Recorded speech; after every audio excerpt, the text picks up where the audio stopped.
Greetings, Earthlings, and welcome back to my channel. Today is a glorious day. 8 months, almost 8 months, a little over 7 months in the making, and I am here at the RV center that has been providing the service on my RV, and this monstrosity you see behind me is going home with me today.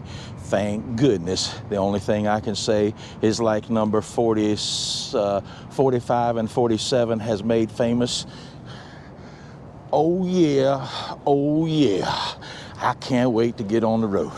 So, looking so much forward to putting this bad boy on the road, getting it home, getting it all set up for travel this coming up weekend or this coming up week, just in time for the Christmas holiday.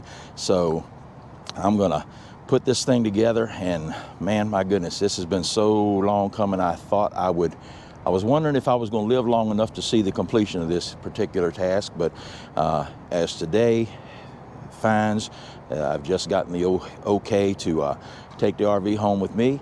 He's finishing up a little last minute punch list items, and as soon as he gets all that done, I'm going to put her on the highway and take her back home. So thanks to all of you that's been following along so far. And this is just a little teaser. I'm going to put this at the beginning of a video that's going to get a whole lot more in depth with some of the problems that I ran into along the way. Mainly, they all start with the letter Progressive. That's Progressive Insurance. If you don't know, if you've got them, you better get rid of them, because they won't be there when you need them. And they won't answer your phone calls either unless it takes an act of Congress. But we'll get into that later on as the video progresses. So stay tuned. I'm going to put the intro right in here, and we'll finish up with the rest of this. After I get home and get a little bit of this thing organized, I'll get back with you. It'll be a couple hours for me, but a couple seconds for you. So stay tuned.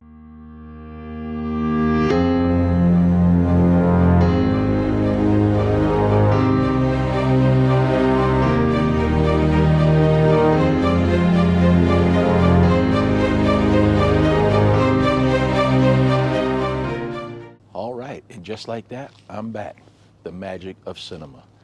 It's only been a couple of seconds for you, but for me, it's been 5 grueling days of moving stuff out of my home and into the RV.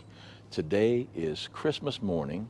Happy birthday, Jesus, and Merry Christmas to all you viewing. But I've got a couple of little things going. Otherwise, today I'm taking the day off. My wife and I are just going to enjoy spending some time together, hanging out and relaxing after the last 5 days. I got one little project going here where I'm finishing up sanitizing the freshwater tank. Other than that, I don't know that I'll do a whole lot.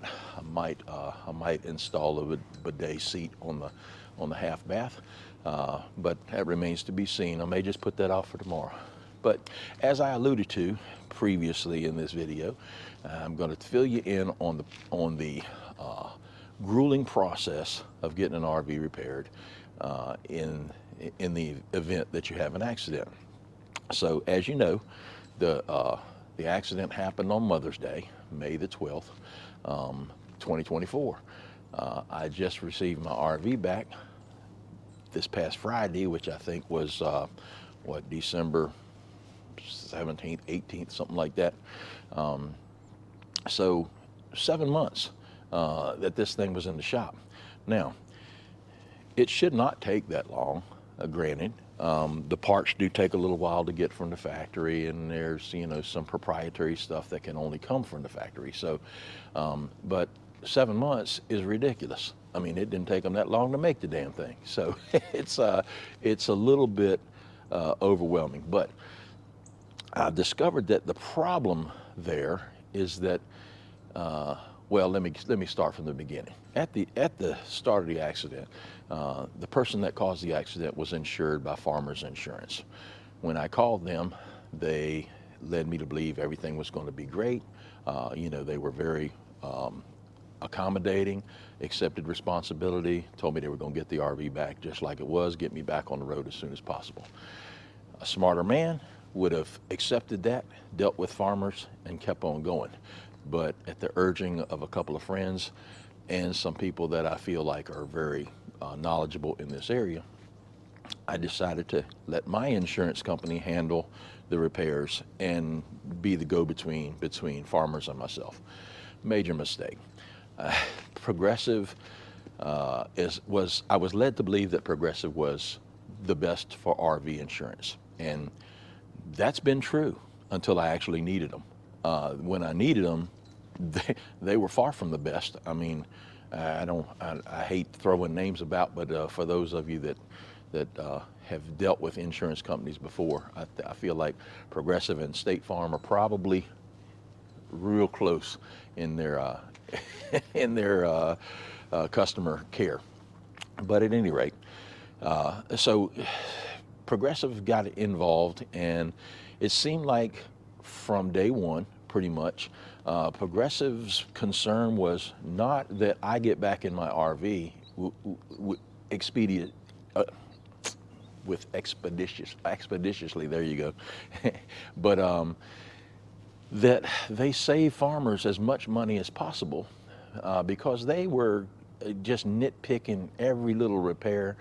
Now, I'm sorry, Progressive has a unique policy, at least they did in this instance, where they don't require upfront approval before they have repairs made. They only want documentation to be made through the process. So photos and invoices and stuff like that. So that's what the RV company did. But when it got to the end and they were turning in the of course, when they go and do the original estimate, then they come up with a estimated price amount. But then as they start actually doing the work, then there's a bunch of I forget what the word is, but anyway, there's supplementals. There's a bunch of supplementals that occur. So they submit these supplementals to the insurance company, and then the insurance company sends them back an approval, and they know they're going to get paid for it, and everything's lovely. Well, that didn't happen in this case. The supplementals were crazy expensive. I will say that in Progressive's behalf.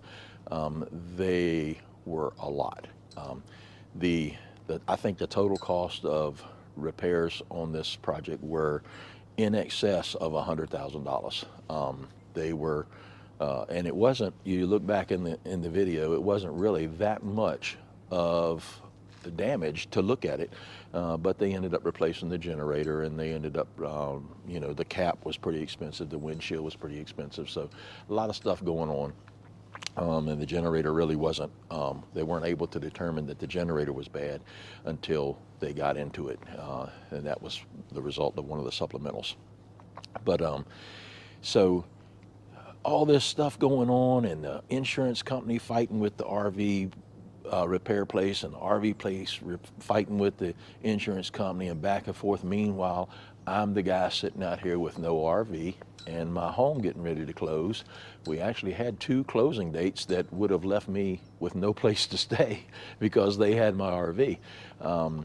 We now have the closing date has been pushed off till January the 14th or 15th. So we still have we still had a roof over our head, although we had no furniture, no dishes and stuff like that because the house has been emptied out. But now we've got the RV back, so we're functional again.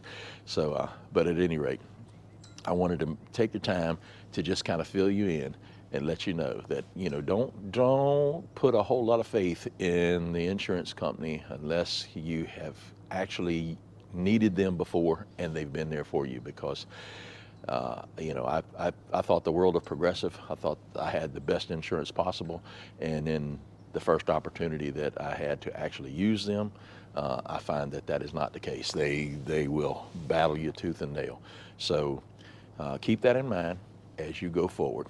And if some of this stuff, if you've got an understanding of some of this stuff, and maybe I'm looking at it wrong, but to me, 7 months is way too long, and your insurance company is supposed to represent you and look out for your best interest, and not the other insurance company. Because I would have been back in my RV a lot sooner. But if you've got a different outlook on that, put it in the comment. I mean, I'm open-minded somewhat, so I can admit when I'm wrong. And sometimes it just takes somebody to point it out for me, because not the brightest bulb in the closet. So at any rate, I appreciate y'all taking the time to stop in. And if you're just new to the channel, take a moment to like and subscribe. It doesn't cost you a thing, and it'll help me out in my journeys eventually once we get to that monetization point. And remember, when camping, take only photos, leave only footprints. We'll see you next time.